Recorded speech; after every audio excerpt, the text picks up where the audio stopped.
네, 여러분 안녕하세요. 저는 당구부대 정유석입니다.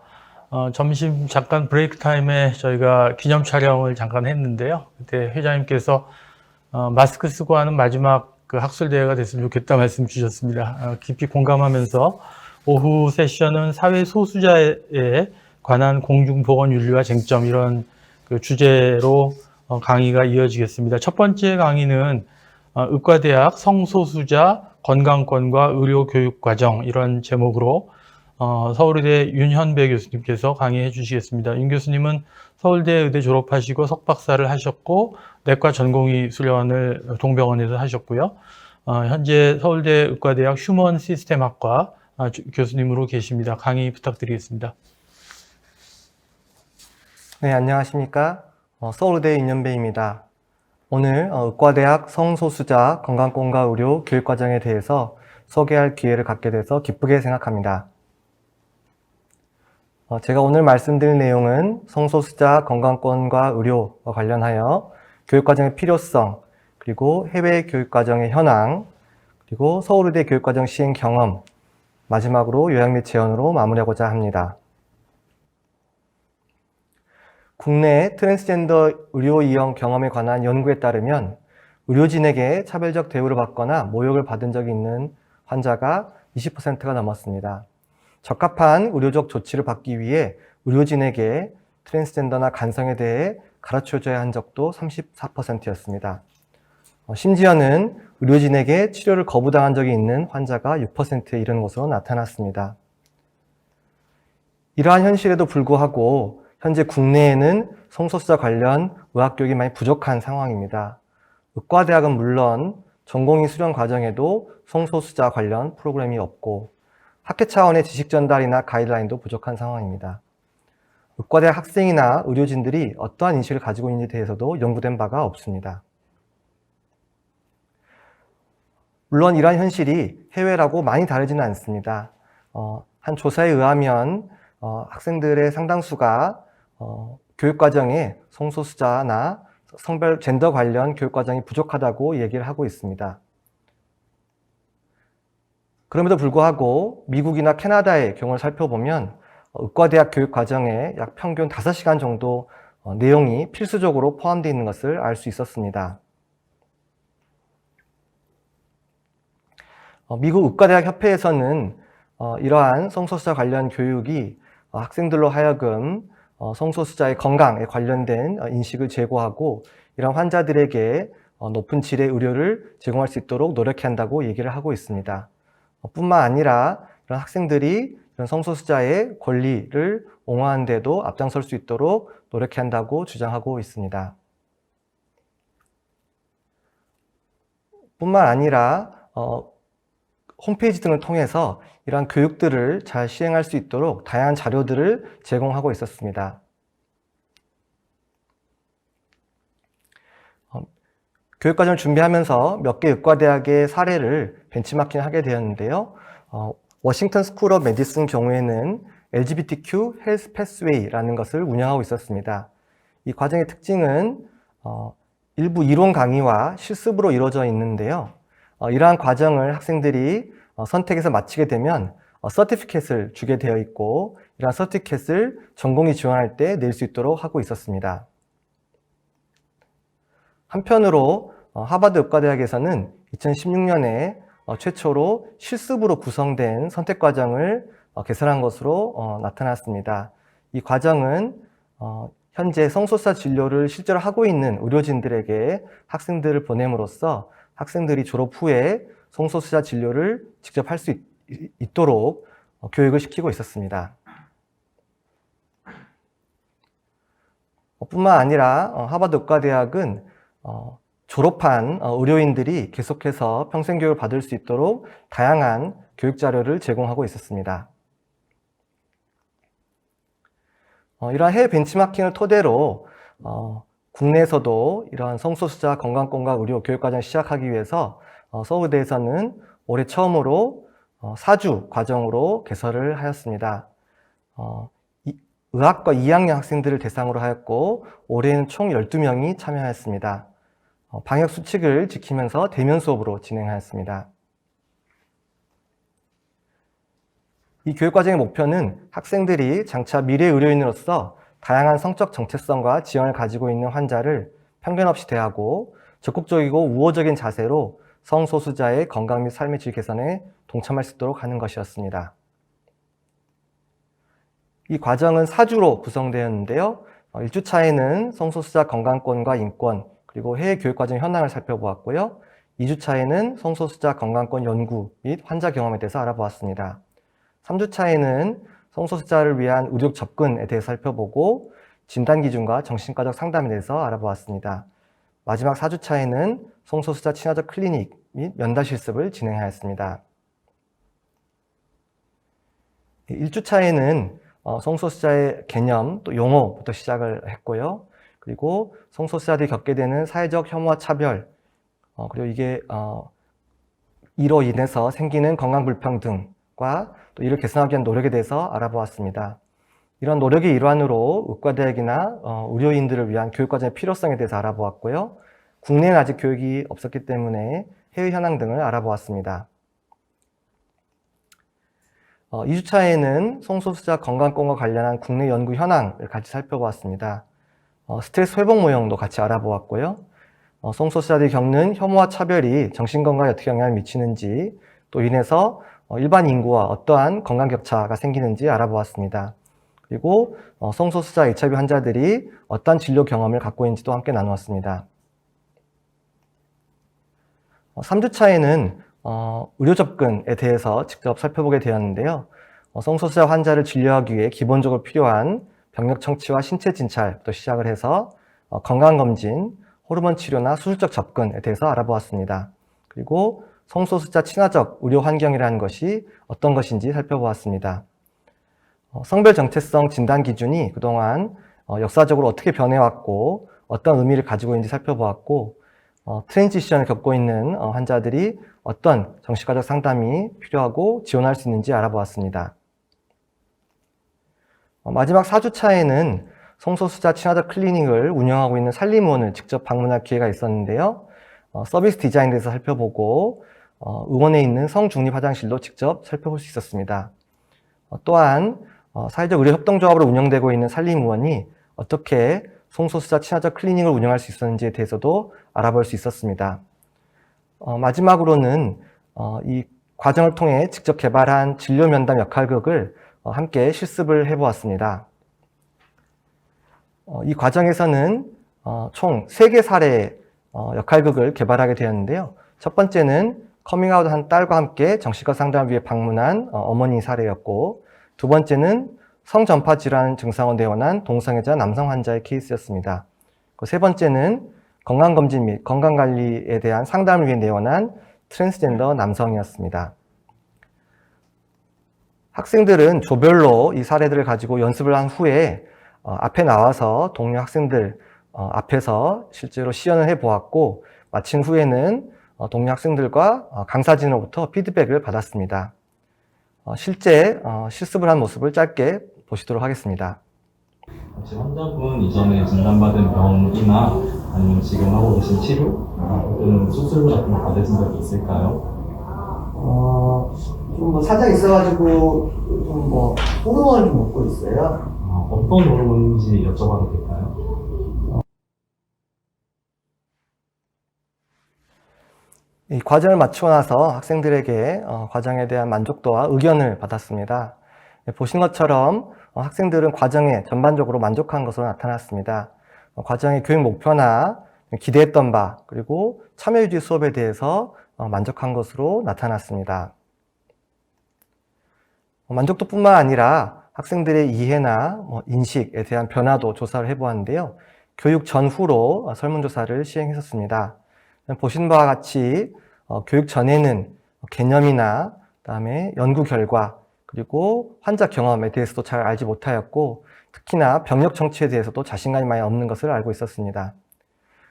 하지만 교육 후에는 개념이나 또는 의료적 접근, 그리고 병력 청취에 대해서도 더 자신감을 갖게 된 것을 알 수 있었습니다.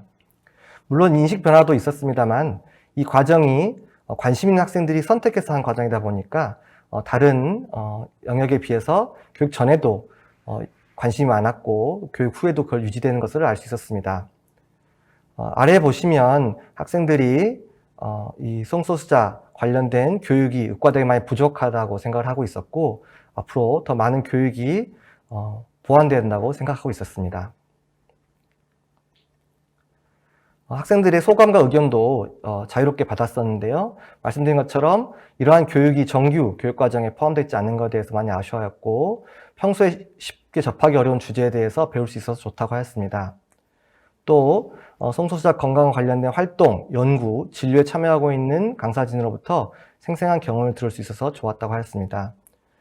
말씀드린 것처럼 4주차에는 직접 성소수자 클리닉을 방문했었기 때문에 그런 의원을 직접 방문하고 거기서 진료하고 있는 의료진을 만날 수 있었던 것을 인상 깊은 경험으로 이야기하였습니다. 마지막 주에 시행했던 성소수자 진료 면담 역할극도 도움이 많이 되어서 이러한 역할극은 전체 학생들에게 제공될 필요가 있다는 의견도 제시하였습니다. 한편 이 과정을 함께 개발하고 진행했던 강사진들은 학생들과 마찬가지로 이 과정의 핵심적인 내용이 의과대학 필수 교육과정에 포함되기를 바라고 있습니다. 또한 이번에 개발한 성소수자 진료 면담 모듈을 서울대에서뿐만 아니라 다른 의과대학에서도 적극적으로 활용할 수 있기를 기대하고 있습니다. 요약해서 말씀드리겠습니다. 이번 과정을 준비하고 개발하고 또 운영하면서 이 성소수자 건강권과 의료 교육과정에 대해서 학생들의 요구는 이미 존재하고 있다는 것을 알게 되었습니다. 오히려 대학과 교수들이 그동안 학생들의 요구를 잘 모르고 있었고 이 실제로 과정을 운영해 보니까 이 학생들의 반응과 이해 그리고 인식 변화는 만족스러운 수준이었습니다. 과정을 실제 개발해 보니까 이런 과정을 각 의과대학에서 개별적으로 개발하고 운영하는 것이 쉽지는 않을 것 같습니다. 앞으로 이 성소수자 건강권과 의료 관련한 과정을 공동 개발하고 운영하는 것을 고려할 필요가 있겠습니다.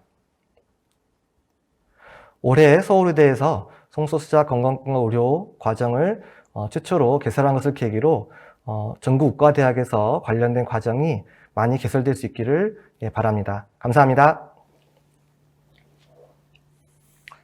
예, 좋은 강의 감사드립니다. 오후 세션은 저희가 지정 토론을 한 분씩 초청해서 듣고 그 다음에 질의응답 이어가도록 하겠습니다.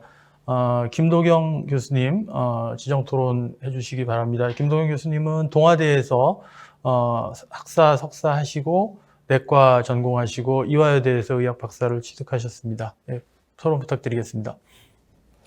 소개 감사드립니다. 성소수자 건강권과 의료 의과대학 교육과정에 대해서 논평을 맡은 동아의대 김도경입니다. 원고를 처음에 받고 나서 이제 저희 대학의 커리큘럼을 좀 점검을 하면서 하고, 그리고 이제 그 교수님께서 인터뷰하신 신문들이 있더라고요. 거기에 소개를 하신 책들이 있어서 그런 것들을 좀 이렇게 뒤적이면서 저의 교육 과정이나 우리가 부족한 부분에 대해서 좀 생각을 하게 되었던 그런 좋은 계기가 된 것 같습니다. 미국의 의사 헌장의 첫 번째 조항이 이제 그 환자의 웰페어 그러니까 환자에게 최선의 진료를 제공을 하는 것이고, 그리고 뭐 대부분의 윤리지침, 그리고 우리나라의 윤리지침에서도 공정한 의료 제공, 그리고 뭐 인종, 민족, 나이, 성별, 직업, 직위, 경제 상태 뭐 이런 등으로 인해서 차별을 두어서는 안 된다라고 이렇게 이야기를 하고 있습니다. 이것은 무척 당연하고 뭐 의사의 그냥 아주 기본적인 태도다라고 우리가 생각을 하는데요. 교수님이 보내주신 자료에 하버드 대학이 2016년도에 이 교육이 처음 시작되었다는 게 저는 조금 놀랬고, 그리고 어쩌면 성소수자 의료와 관련된 수업 개설이 이렇게 신문에 나올 정도다라고 하면 한번 우리가 지금까지 나왔던 그런 어떤 윤리 지침에서의 그런 소수자에 대한 차별이 없어야 된다라는 것이 얼마나 그냥 선언에 지나지 않았는가, 슬로건에 지나지 않았는가, 이제 그런 생각을 좀 하게 되었습니다.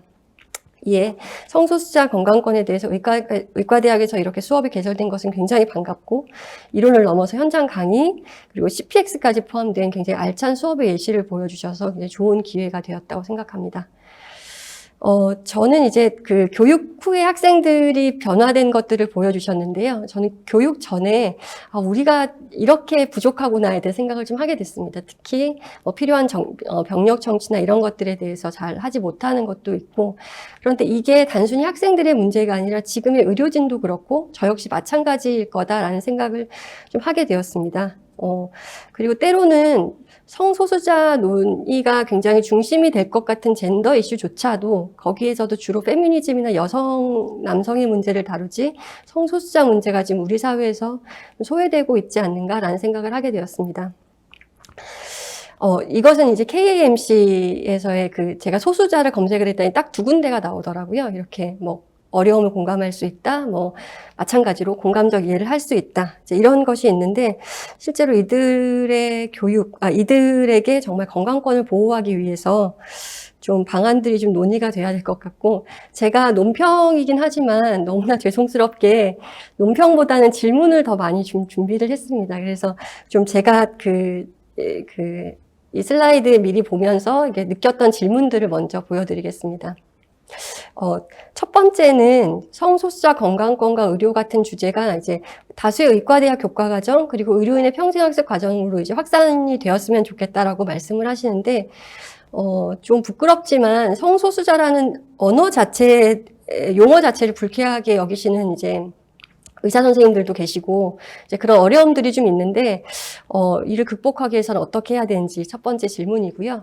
그리고 이제 만약에 수업이 확산이 된다라고 하면, 굉장히 교수자의 성향도 굉장히 다양할 거고, 아니면 이제 자신의 어떤 성소수자에 대한 입장을 표명하기 위해서 이제 수업을 진행하시는 분도 생길 것 같거든요. 그래서 적어도 교수자가 견지해야 되는 태도가 어떤 것인지, CPX와 세 번째 질문은 CPX 개발, 그리고 CPX 평가를 CPX를 통해서 평가를 하셨는데, 가끔씩은 임상 질문조차도 CPX 개발할 때 이렇게 하는 게 좋은가 저렇게 하는 게 좋은가 좀 고민스러울 때가 있는데 더 어려웠을 것 같아서 여기에 대해서도 좀 질문을 드리고, 네 번째 강의도 앞서 이제 교수자가 견지해야 되는 태도와 비슷한데, 이제는 강의를 듣는 사람조차도 이제 그러니까 지금의 서울대 같은 경우에는 관심 있는 학생들이 들어왔기 때문에 굉장히 또 호응이 좋았을 거라는 생각이 좀 들어서, 이제 그러지 못한, 그러니까 굉장히 다양한 스콥을 가진 사람들을 대상으로 하는 커리큘럼에 있어서 우리가 어떤 걸 유의해야 되고 한계점이 있는지를 좀 부탁드리겠습니다. 시간이 많지는 않은데 간략하게 답변 주시면 감사하겠습니다. 네, 김동희 교수님 논평해 주시고 또 질문을 해주셔서 감사드립니다. 일단 첫 번째부터 좀 하나씩 차분하게 말씀드려 보겠습니다. 첫 번째는 교수님께서 이런 과정을 준비하고 또 시행하는 데 있어서 의과대학 안에서 또 예상되는 어려움이 어떤 것이 있고 또 이를 극복해서 어떻게 하면 좋겠는지 질문을 주셨습니다. 일단 저는 크게 이제 이런 과정을 준비할 때는 2가지 명분을 가지고 이제 시작을 했었는데요. 어쨌든 학교 밖에는 적절한 진료를 받아야 하는 환자들이 분명히 존재한다는 것이고요. 두 번째는 이러한 교육을 받기를 원하는, 요구하는 또 학생들이 있다는 것입니다. 그래서 교내에서는 이런 과정을 시작할 때 이 2가지 명분이 가장 힘이 되었던 것 같고, 실제로 서울대에서도 이런 과정을 오픈할 때 학장단하고도 다 상의를 했고, 또 이 주제를 개설하기 위해서는 제가 다 교육과정의 운영위원회가 있고 거기서 심의를 받아야 됩니다. 이런 심의를 이런 명분을 가지고 아무런 문제 없이 잘 극복을 했었고요. 물론 교내에는 또 다양한 의견을 가지는 교수님도 계실 수 있습니다. 사실은 저희 대학에도 개인적인 어떤 가치관에 따라서 그런 반동성애 운동도 열심히 한 또 교수님도 계셨는데요.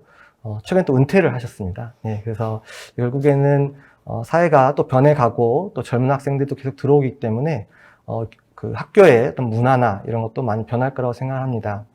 또 하나는 아까 이제 해외 사례에서 보신 것처럼 이제 해외 대학들은 이런 것들을 열심히 하고 있고, 또 이제 아까 사례 중 하나로 하버드 의대에서도 이런 걸 적극적으로 하고 있습니다. 또 이제 국내에서는 저희 학교도 마찬가지입니다만은 또 이제 하버드 의대에서 어떤 교육을 하는지 항상 궁금해 하시고 또 벤치마킹 하고 싶어 하시기 때문에 또 저는 이런 점도 적극적으로 활용을 했고요. 또 이제 또 국내에서도 사실 서로 각 대학에서 어떤 교육을 하는지 궁금해하고 또 서로 또 벤치마크를 하기 때문에 이번 이제 서울의대에서 이 과정을 개설한 것이 또 다른 학교에도 어떤 계기가 되고 또 도움이 되기를 또 바라고 있습니다. 첫 번째 질문에 대해서는 이 정도 좀 말씀을 드리고요. 두 번째는 교수자가 견지해야 되는 태도에 대해서 말씀해 주셨습니다. 사실은 저는 교수자가 이 과정과 관련해서 견지해야 되는 태도는 다른 어떠한 교육과정이나 또 의료와 관련된 주제랑 크게 다르진 않다고 생각합니다. 저희가 임상에서도 다양한 질환을 가르치고 또 그런 질환을 가지고 있는 환자가 왔을 때 어떻게 해야 되는지 가르칩니다만은 그런 경우에도 그 환자가 가지고 있는 어떤 삶의 가치관이나 삶의 양식에 대해서 함부로 평가하거나 판단하지 말고 존중하는 가운데 그 환자의 이제 이익을 우리가 최대화하기 위해서 노력하는 것들을 항상 가르치고 있습니다. 그래서 저는 이 주제도 마찬가지로 어떤 환자가 우리 진료실에 들어오든지 간에 그 환자를 이제 존중하는 가운데 이 환자가 가지고 있는 의학적인 어려움을 해결하는 것을 목적으로 하는 것, 그걸 가르친다면 사실은 이 주제도 다른 어떤 주제를 가르칠 때와 특별히 다를 것은 없다고 생각하고 있습니다. 세 번째는 이제 CPX 개발에 대한 말씀을 해주셨는데요.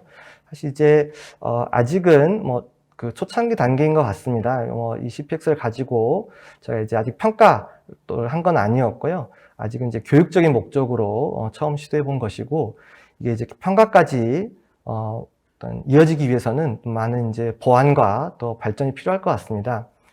네, 이 성소수자 진료와 관련된 CPX도 다른 주제 모듈과 마찬가지로 크게 다르지는 않을 것 같은데요. 다만 이제 약간 다른 점이라고 한다면 다른 CPX 모듈 경우에는 그 내용 전문가 분들이 대부분 이제 교내에 계십니다. 이게 흉통이나 복통 이런 경우에는 관련된 과의 교수님들이 많이 계시기 때문에 그분 내용 전문가 교수님들과 같이 이런 모듈을 이제 개발을 하고 있습니다.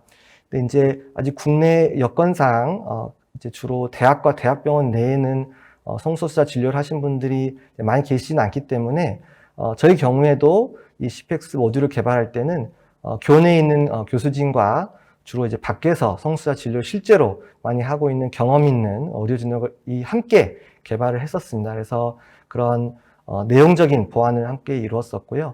또 그렇기 때문에 이런 교육과정이나 CPX 모듈 개발할 때는 각 의과대학에서 개별적으로 하는 데는 조금 어려움이 있을 수 있어서 공동으로 개발하고 공동으로 운영한 이런 것들을 좀 노력을 할 필요가 있지 않을까 생각합니다. 예, 마지막으로 이제 저희 과정은 소수의 학생을 대상으로 한 그런 선택 과정이었는데요. 이런 과정이 여러 학생을 대상으로 한 필수 과정이 되었을 때 대형 강의를 이제 해야 되고 그런 경우에 저희 과정에서 했던 그런 적극적인 방법들을 사용할 수 있겠는가 이런 질문을 주신 것 같습니다. 아마도 이제 이 과정이 저희 학교에서도 필수 과정이 되고 또 여러 학교에서 한다고 하면은 그런 고민이 될 것 같고요. 개인적인 생각에는 어떤 강의, 어떤 지식 전달을 주 목적으로 하는 강의 경우에는 어떤 요즘 많이 이제 코로나 때 많이 활용하고 있는 그런 동영상 강의를 좀 활용할 수 있지 않을까. 그래서 꼭 강사가 매번 그 학교에 가서 어떤 대면 강의를 반복하지 않더라도 어떤 공통적이고 필수적인 내용은 어느 학교에서나 좀 쉽게 접할 수 있도록 하고, 그다음에 학생들이 좀 더 적극적으로 어떤 의견도 서로 교환하고 어떤 그런 부분들은 소그룹으로 토의를 할 필요가 있다고 생각이 되고요. 특히나 이제 그 면담 실습 같은 경우에도 많은 수가 한꺼번에 하기는 어렵기 때문에 소그룹으로 나눠서 할 필요가 있을 것 같습니다. 그래서 요약해서 말씀드리면 그런 강의 부분은 좀 일종의 공통 교육 과정을 개발해서 이제 여러 학교가 좀 자유롭게 활용할 수 있도록 하면 좋을 것 같고, 각 학교는 이제 그 영상을 활용해서 강의는 진행하고 어떤 소그룹 토의나 실습에 좀 더 집중을 하면 학교에서 이런 교육과정을 운영하는데 좀 더 효과적이지 않을까, 이렇게 의견을 한번 드려보겠습니다. 예, 두 분 좋은 토론과 또 답변 감사드립니다. 지금 그 채팅창에 질문이 하나 올라와서 제가 소개해드리고 답변 듣도록 하겠습니다. 학교의 교수자의 역할로서 성소수자들을 계도해야 하는 부분은 없을까요? 우리나라에서는 에이즈와 같은 성매개 질환자의 대부분이 동성애자인 것으로 알고 있습니다. 그리고 학생들과 같이 가치관이 정립되기 이전 시기에는 호기심에 의해 동성애에 접근하는 경우도 있다고 들었어요. 조금 그 염려하는 목소리의 질문이신 것 같습니다. 네, 교수님 답변해 주실 수 있겠습니까? 네, 사실 이제 제가 아까 김동현 교수님께서 주신 두 번째 질문에 대한 답변하고 이어지는 것 같은데요. 말씀드린 것처럼 저희가 그 다른 주제에 대해서 의과대학에서 교육할 때에도 이 환자를 계도한다, 그들의 삶의 어떤 가치관의 양식을 바로잡아야 한다, 이렇게 하지 않지 않습니까? 저는 성소수자 이슈도 똑같다고 생각합니다. 의과대학에서 학생들에게 우리가 교육해야 될 부분은 어떤 환자가 우리 진료실에 들어오더라도 그 환자의 어떤 최선의 이익, 의료의 문제를 해결하는 능력을 갖춰주는 것이라고 생각을 하고 있고요. 물론 말씀드린 것처럼 우리 사회 내에는 다양한 가치관을 가지고 있는 분들이 계시고 또 교내에도 마찬가지일 겁니다. 하지만 저희가 교수자로서 학생들에게 자신의 가치관이나 종교 이런 것들을 강요하지 않는 것처럼 이 이슈도 교육에 있어서는 우리가 학생들이 꼭 알아야 될 그런 역량을 중심으로 가르치고 어떤 이 이슈에 대한 다른 토의는 더 확장되게 더 자유로운 곳에서 할 수 있다고 생각이 됩니다. 하지만 그거는 제가 오늘 다루고 있는 의과대학에서 가르쳐야 할 교육과정하고는 좀 다른 이슈라고 생각이 됩니다. 일단 제 의견은 한 이 정도로 말씀드려봤습니다. 예, 추가 질문이 올라온 건 없는데 저도 조금 시간이 있어서 좀 여쭤보고 싶은 게 이게 상당히 남이 가지 않은 새로운 그 어떤 커리큘럼을 시작하신 것 같은데 어떤 개인적인 계기가 있으셨는지 궁금하고요. 그 다음에 그 논의 과정에서 학교에 어떤 반대 의견 그런 것들이 좀 있었을 것 같은데 그런 것들을 어떻게 극복하셨는지 그런 얘기를 좀 잠시 시간 되는 데서 해주시면 좋겠습니다. 네, 자당 교수님 질문 주셔서 감사합니다. 제가 최근에 기검에서 쓴 적이 있었는데요. 사실은 처음 이 과정에 대한 고민을 시작하게 된 건 굉장히 개인적인 계기였습니다. 이제 제 가족이 이제 의원에서 일을 하면서 그 진료실에 이제 성소수자 환자들이 많이 찾아온다는 얘기를 이제 처음 몇 년 전에 듣게 되었을 때 제가 깨닫게 된 게 저도 내과 전문의이고 사실은 의학교육을 많이 받았는데도 성소수자들을 진료하기 위해 필요한 그런 역량을 전혀 갖추지 못하고 있다는 걸 이제 깨닫게 되었습니다. 왜 그렇게 되었을까 생각을 해보니까 학생 때도 배운 적이 없었고 전공의 수련 중에도 배운 게 없었기 때문에 지금도 이제 아는 게 없고 할 줄 아는 것이 없었습니다. 근데 현재도 의과대하고 수련병원에서 이런 내용을 가르치고 있지 않기 때문에 결국에 10년 뒤, 20년 뒤에도 배출될 우리의 이제 후배 의사 선생님들도 마찬가지일 거라는 생각이 들어서 이렇게 하면 개선되는 게 없겠다는 생각이 들어가지고 사실 시작하게 되었고요.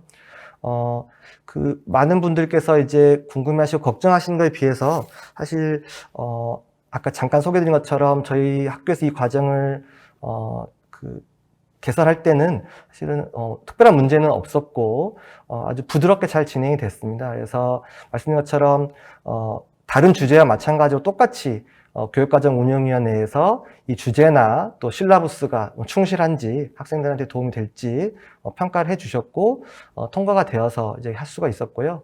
그런 걸 통해서도 저는 우리가 또 걱정하는 거에 비해서는 세상이 많이 달라지고 있다, 또 달라질 것이다 이렇게 또 생각을 한 계기가 되었습니다. 네, 감사합니다.